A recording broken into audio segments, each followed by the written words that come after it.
Bonjour, chers étudiants de L3. Alors, nous allons aborder aujourd'hui encore le chapitre 2 de ce cours des créations et réalisations publicitaires. La semaine dernière, je vous ai fait l'introduction. On a fait, disons la dernière fois, le chapitre dernier, on a fait l'analyse d'une annonce publicitaire. Alors, aujourd'hui, on va aborder le secteur de la publicité. Eh bien, quels sont ces acteurs?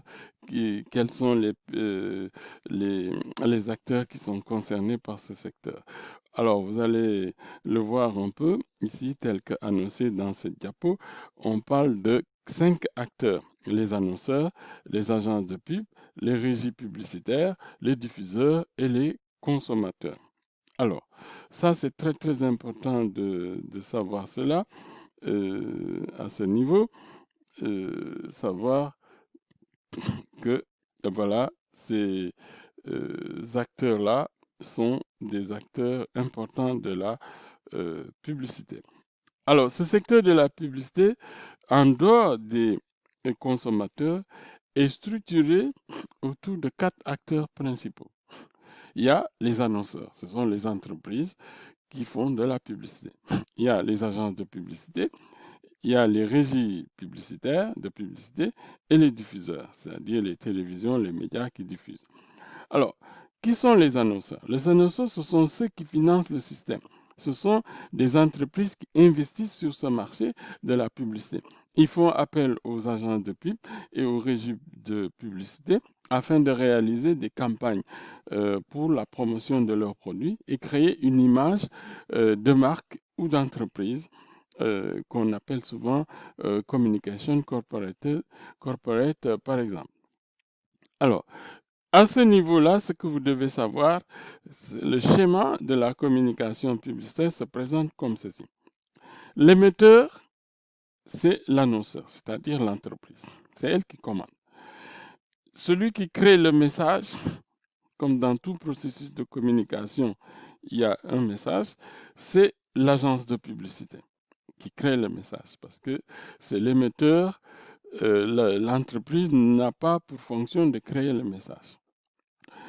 Après avoir créé le message, l'agence doit véhiculer ce message à travers des diffuseurs qui sont les médias.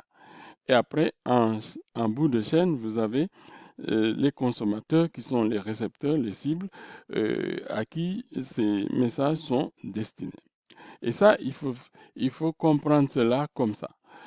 Comment fonctionne le marché? Donc, vous le voyez sur ce schéma, vous avez les annonceurs en vert, vous avez qui s'adressent aux agences de publicité, aux agences de communication, et puis il y a aussi, ils peuvent s'adresser aussi aux agences médias, c'est toujours la même chose. Après, les agences de pub s'adressent aux diffuseurs, aux médias, ou bien aux régies de publicité. Voilà comment les choses se passent exactement. Et vous voyez dans ce schéma de la communication publicitaire, les choses sont encore plus claires, où se situe l'émetteur principal qui est l'annonceur, et où se situent les récepteurs principaux qui sont les cibles, c'est-à-dire les consommateurs. Alors, quel est le rôle des agences? Aujourd'hui, on peut traditionnellement distinguer 2 formes d'agences.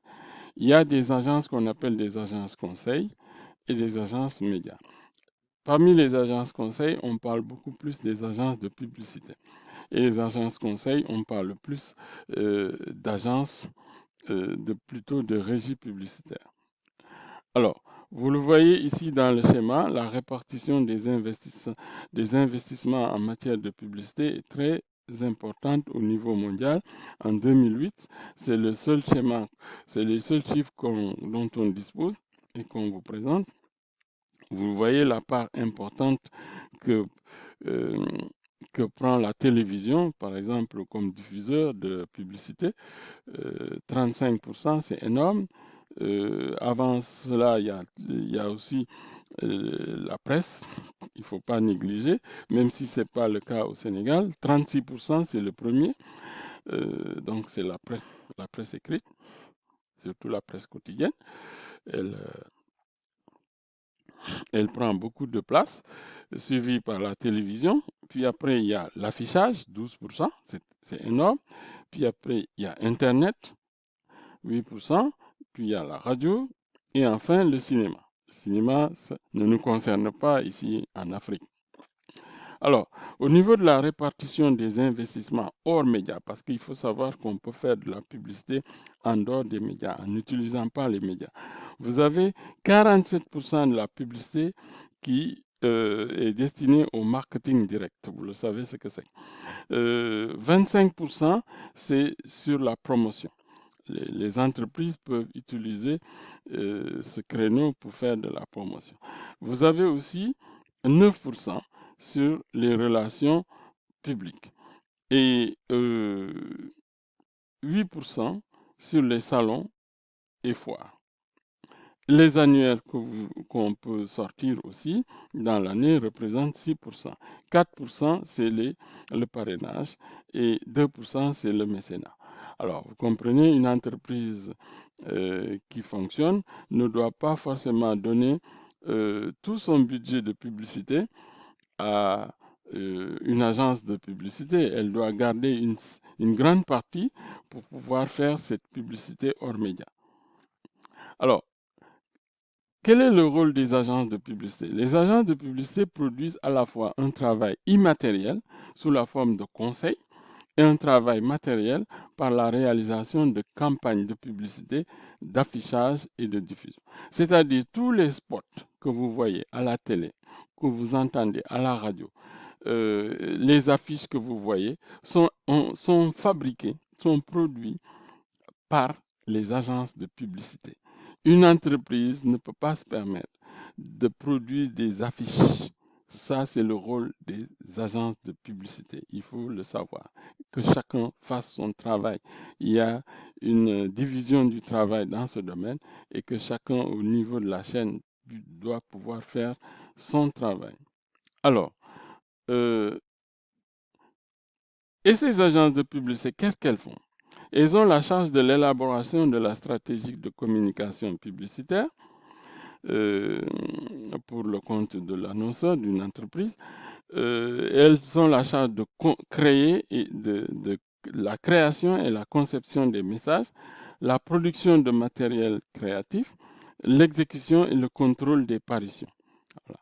Donc, elles vont élaborer une stratégie de communication publicitaire qu'elles proposent à l'entreprise. Elles vont fabriquer les publicités. Ces publicités seront sous plusieurs formes. Et elles vont tout faire pour aller diffuser ces publicités au niveau des médias. Donc, une entreprise a intérêt à ne pas disons, aller voir une télé pour dire, voilà, je vais faire telle publicité. Non, c'est l'agence qui doit être l'intermédiaire entre l'entreprise et la télévision ou la radio. Hein. Donc, ça, c'est très important parce que les agences de publicité connaissent le milieu des médias. Alors, dans l'organisation d'une agence, vous allez voir ici dans cet organigramme, qui est assez touffu, il y a globalement un directeur général de l'agence de publicité, mais il y a plusieurs départements. Il y a le département de création. 1. Département de commercial. 2. Département de production. Département média. Et le département stratégique. Il y a 5 départements qui sont indispensables, importants. Création, commercial, production, département média et département stratégique. Alors, dans le département de création, vous avez le directeur de création, qu'on appelle le DC, qui est le patron du département créatif. Il est aussi chargé de superviser le travail du directeur artistique et du copywriter, le art directeur ou le copywriter, c'est-à-dire le rédacteur concepteur. Le directeur de création accepte le briefing écrit par l'annonceur Et c'est lui aussi qui va essayer il va travailler avec les autres départements tels que le département stratégique et le département, les commerciaux. Alors, le directeur artistique, il est avant tout un créatif. C'est quelqu'un qui crée. Il a pour rôle de réfléchir à la façon dont il faut mettre en scène le produit et le service ou le service qu'on lui confie, hein. Et c'est lui qui choisit la nature de l'image, l'ambiance, les décors, l'univers esthétique, la composition, la typographie des textes, la hiérarchie des informations. Très, très important. Le copywriter, eh bien, c'est le concepteur-rédacteur ou copywriter qui a pour mission de rédiger des messages publicitaires, que ce soit pour des lettres d'information promotionnelles sur Internet, un film publicitaire, pour une affiche ou bien un spot publicitaire. Il met ses compétences pour pouvoir répondre aux besoins de ses clients. C'est lui qui conçoit les slogans publicitaires que vous connaissez déjà. Il y a le département commercial. Alors, le département commercial, il est dirigé par un directeur qu'on appelle account director. Sa mission est d'orchestrer les équipes qui participent à la réalisation d'une campagne de publicité. C'est eux qui vont négocier et qui vont gagner les contrats de publicité auprès des annonceurs, et c'est très très important.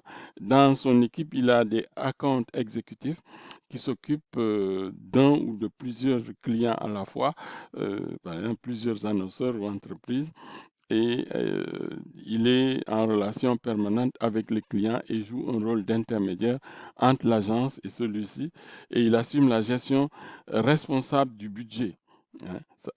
Alors, dans le département, maintenant, il y a le département stratégique. Vous avez le, beaucoup de ce qu'on appelle les stratégiques planeurs. Le département, dans ce département, son but principal, objectif, c'est euh, de faire une veille économique et marketing des marchés et des analyses stratégiques fines afin d'enrichir la réflexion en amont, c'est-à-dire commerciale, et en aval, c'est-à-dire la création des différents responsables. C'est la cellule de réflexion de l'agence. Et ici, cette cellule joue le rôle d'interface entre les commerciaux et les créatifs. Il y a le département média qui s'occupe d'une analyse fine des différents supports des médias qui existent, presse, radio, télévision, affichage, cinéma et Internet. Voilà. Quel est le meilleur média à utiliser et quel est le meilleur média qui touche le plus les, les cibles pour la publicité. Et ça, c'est très, très important. Et dans ce groupe, vous avez le média planner qui rédite un plan média, qui est un document de synthèse qui comporte un certain nombre d'éléments. Rappel des caractéristiques du produit, position publicitaire face aux concurrents, la stratégie média, les médias et les supports choisis, la fréquence des médias et les calendriers de leur apparition et leur diffusion dans la presse ou dans les médias retenus. Vous avez le département de production qui va produire la mise en œuvre et la réalisation technique des campagnes de publicité. Il y a beaucoup de catégories dans ce groupe-là, dans ce département-là. Il y a le côté audiovisuel, cinéma, radio, télévision, et l'autre part qui touche le côté affichage, print, presse écrite, édition publicitaire. Et pour terminer, il y a d'autres métiers que j'aimerais vous faire découvrir, c'est ce qu'on appelle l'art buyer. C'est un métier qui est souvent féminin et qui est vraiment un métier noble, l'acheteuse d'art qui doit dégoter les talents extérieurs à l'agence auxquels on doit pouvoir faire appel à tout moment. Ça peut être des mannequins, des stylistes, des photographes, des illustrateurs, ainsi de suite. Et c'est vraiment sa mission, c'est de trouver le créateur le plus adéquat pour réaliser l'idée publicitaire. OK? Et pour terminer, le trafic qui a un rôle d'interface et de coordination interne entre les services commerciaux, création et production. Il organise les plannings de chacun ainsi que les délais des différents jobs. Très, très important. Alors, vous le voyez, il y a beaucoup de